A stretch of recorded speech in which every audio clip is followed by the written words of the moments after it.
Okay. Steve? Hi, this is Steve. Yes. This is Steve. Hi. Yeah, sorry about that. Sorry. Hi. Okay. Yeah, I know. I used to be a public access producer down there 10 years ago. I know how that can go. I was wondering, have any of you ever heard of a book or read a book called "Scientists Who Believe"? 21 Tell Their Own Stories by Eric C. Barrett and David Fisher. I've heard of it. I've not read it. It sounds like one I'd like to read. I'm not familiar with it at all. I have shown that book to several of my friends who were former members of Miss O'Hare's organization in town, and they've all quit the organization. I have a science background myself, and a number of members of my family do.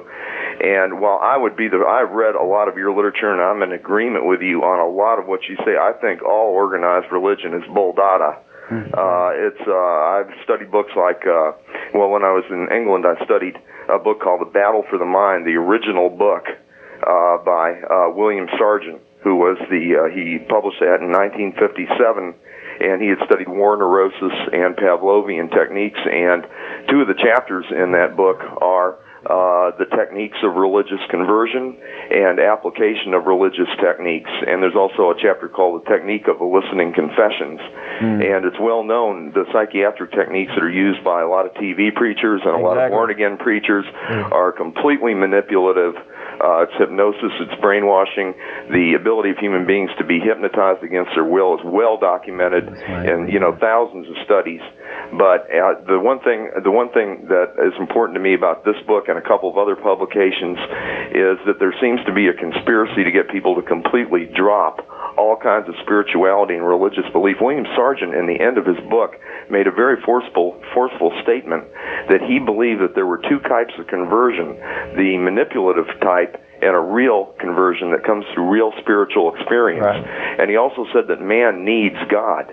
A lot of the problems that people have psychiatrically today are a result of the humanist manifesto of a meaningless existence that we came from nowhere. And I've never found any substance to the attack on the And we can also pull up a lot of psychiatric patients that are in there because of the religious. I agree. I absolutely agree. And those are the people that they grew up with. I agree with you. And those are the people who were victimized by preachers using the battle for the mind techniques. And 9 times out of 10, you will find that the preachers who use the battle for the mind techniques actually don't believe themselves.